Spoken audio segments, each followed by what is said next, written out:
Nimeona katika mitandao ya kijamii baadhi ya wazee wa klabu ya Yanga wakisikitishwa na kile ambacho kimefanywa na baadhi ya mashabiki wa wekundu wa Msimbazi Simba mara baada ya kufanya paredi yao kubwa kabisa kusogea mpaka katika uwanja wa Yanga pale Jangwani, na wengine wakiingia katika yale mapori ya mavichaka kujisaidia haja ndogo, na wengine wanasema mpaka vinyesi vikubwa vimemwagwa.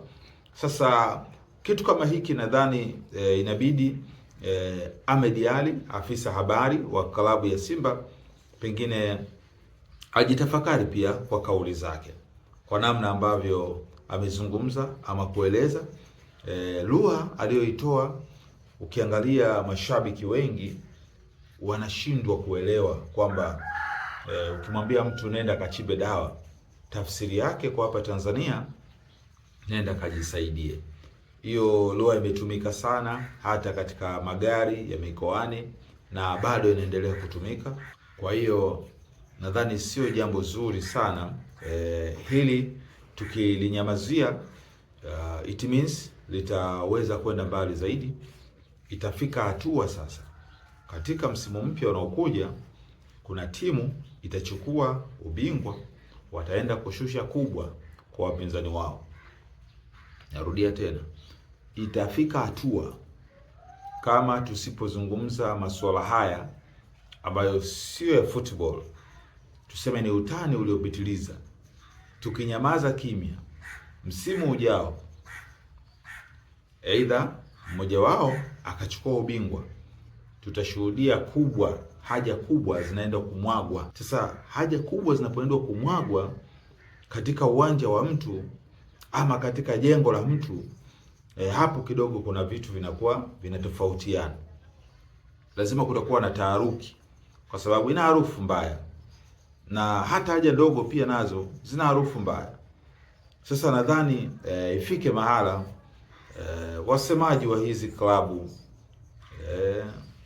wachunge kauli zao, wazungumze vitu ambavyo wajue kwamba wao wameaminiwa kukaa katika zile nafasi, na unapokaa katika nafasi itende haki hiyo nafasi kwenye kuzungumza mambo ambayo hayataleta mchanganyiko ndani ya jamii, kwa sababu asilimia kubwa ya wanaofuatilia mpira ni watu ambao wanasikiliza maelekezo kutoka juu. Sasa je, kauli ya msemaji wa klabu ya Simba, tuseme ndiyo kauli ya Simba kuwaambia mashabiki waende kuchimba dawa katika viwanja vya Yanga, tutakapofika pale vipi? Ni management manake pengine itoke hadharani izungumze hili hili jambo sio zuri. Tunazungumza hapa kwa sababu ukiangalia kabisa kiuhalisia, imekosewa heshima Young Africans, na ndio maana tunaona hata baadhi ya mashabiki wao aturuhusu hata wao pia nao kuna makosa wameyafanya, kuchukua sheria mkononi, kuanza kurusha mawe. Wapo baadhi ya watu ambao wameumizwa kwa tafsiri ya haraka, kwa sababu ukichukua jiwe moja ukirusha katikati ya watu 1000 ama watu 5000, maanake lile jiwe lazima kuna mtu litampata. Sasa hiyo ni sasa imetokea, lakini nadhani hoja ya msingi inayoileta hapa, hawa wasemaji wachunge kauli zao. Unapoenda kuzungumza jambo, lazima ujue lile jambo lina madhara ama lina faida. Ukizungumza watu wachimbe dawa, msimu ujao tutaona watu wakienda kushusha kubwa. Umeelewa vizuri? Yaani msimu ujao tutaona mashabiki wakienda kushusha kubwa, watu tenda na maji, wanatembea na maji pale.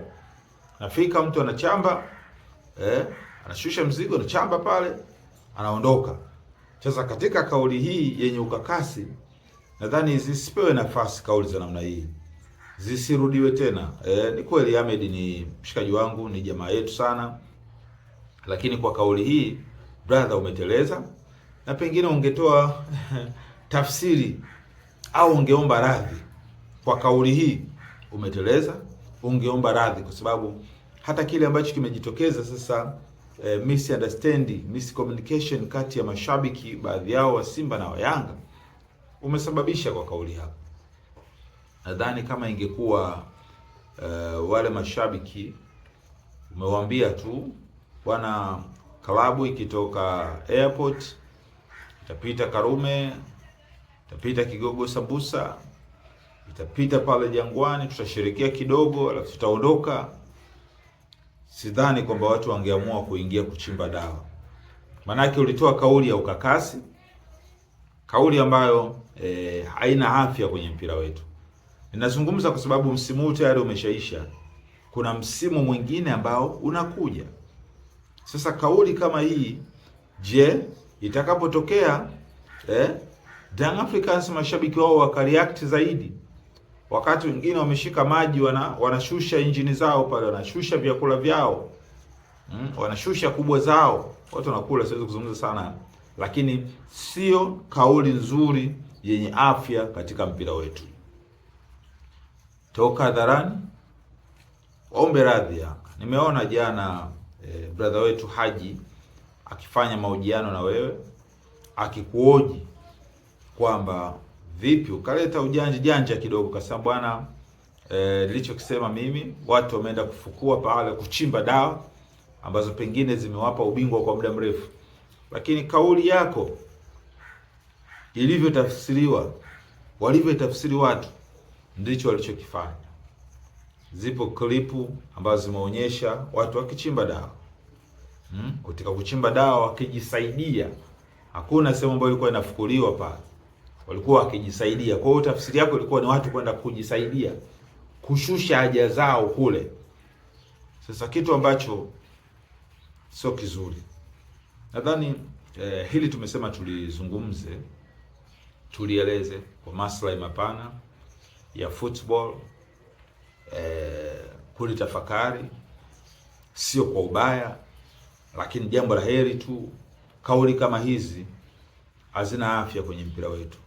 Tusije tukaona makubwa zaidi, tusije tukaona watu wakichapika, tusije tukaona watu wakipasuka, kuvunja usalama, sababu ilifika hatua sasa ilibidi mpaka jeshi la polisi liingilie kati, jeshi la polisi au sio bwana, kwenda kuhakikisha usalama wa raia na mali zao.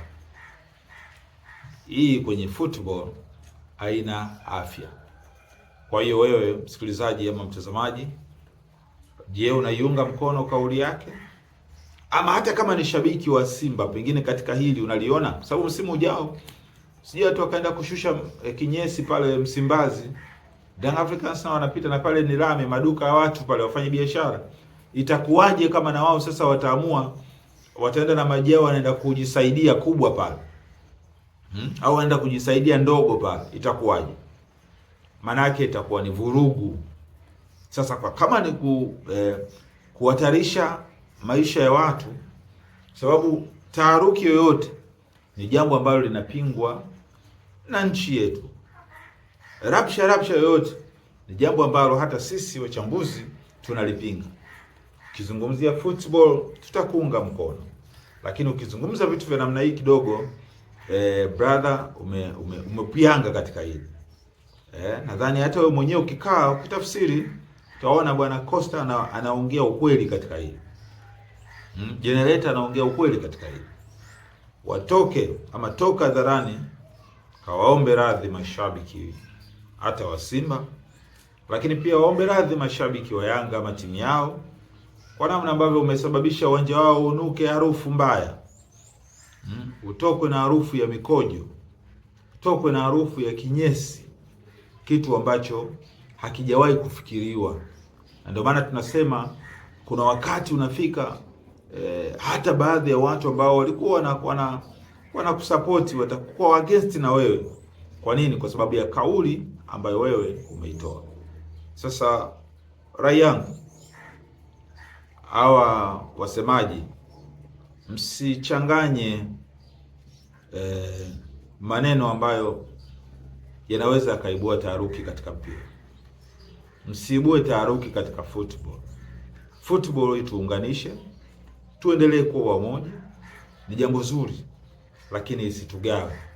Kama kwenye kushabikia timu unayoipenda ishabikia, lakini isifike hatua sasa unaenda kushusha kinyesi. Hata kama ni haja ndogo inachafua. Ndio maana kuna vyoo.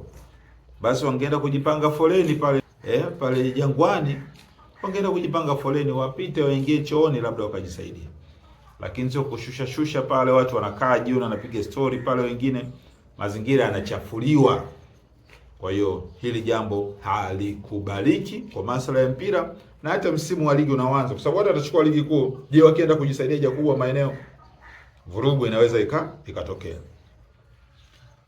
Weka comment yako kwa wewe mtazamaji ambaye umeelewa tulichokizungumza. Maoni yako pia yako wapi? Muda si mrefu tunakuletea taarifa kubwa ambayo inatoka katika vilabu hivi pendwa hapa Tanzania. Asante.